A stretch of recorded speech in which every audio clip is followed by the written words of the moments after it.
once said, growing old is mandatory, but growing up is optional. The man that said this was none other than my inspiration and many others' hero, Walt Disney. Walter Elias Disney was a creative genius, an innovator, and a savant to all. But the two most recognizable achievements that he's mainly known for are Mickey Mouse and his love of people. After examining Walt Disney's life, it is very clear that everything in his life led up to letting him be the man that he was meant to become. Walter was born in Chicago, Illinois, however, spent most of his young life, in Missouri, where he learned to develop his love of painting and art, where he began to sell to his neighbors. Disney then moved back to Chicago and went to McKinley High School, where he further developed his love of drawing with classes of art and photography. He also took college classes at the Chicago Institute of Art to help with his local newspaper and their comics. Walt Disney's life, even from the beginning, was evident of servanthood. When he was 16, he joined the army. However, he got kicked out because he was underage. But that did not stop Walt Disney. He joined the Red Cross and served overseas, and after a year, and eventually became back to the U.S., where he started the Walt Disney Animation Studios. And it's very clear that Walt's life was a stepping stone of where he was eventually going to be led. One of one of his greatest philosophies I have ever heard is the oh so cliche saying, "Beauty from ashes," which is never more true because if it wasn't for the bankruptcy of the Walt Disney Company, we would not never have had Mickey Mouse today. Walt Disney was not a man who was recognized for failure. When Walt was in New York, he had just learned that him and his brother Roy were about to suffer a great loss. However, that did not stop him.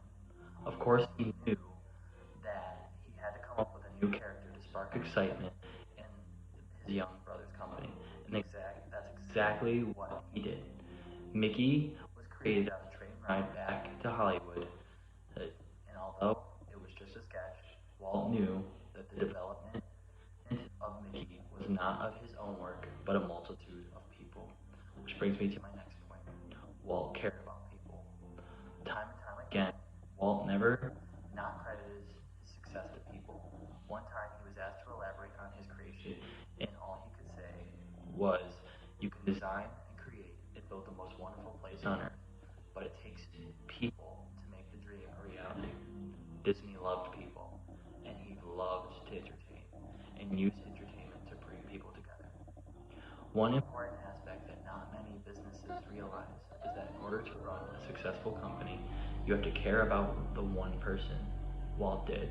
He cared about the single person that was not happy. He strived to make everyone happy, which attributed to his greatest and biggest success.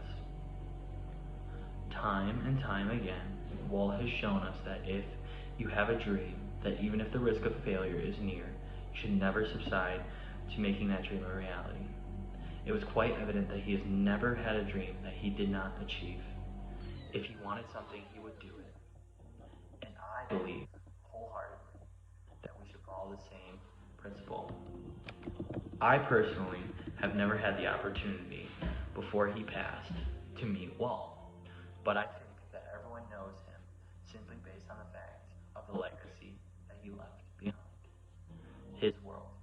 Being from a family who bleeds Disney, I have been to Walt Disney World ever since I was 4 years old. And recently I came to begin to realize something. The older I grow, I get to see Walt Disney World grow and evolve and change. And it's amazing to me that even though Walt is dead, that his world still lives inside the people that he invested so much time in, and to the dreamers, and to the children and adults alike, that Walt wanted to be. He wanted them to be like children and to believe that anything is possible. Because as Walt would say, growing old is mandatory, but growing up is optional.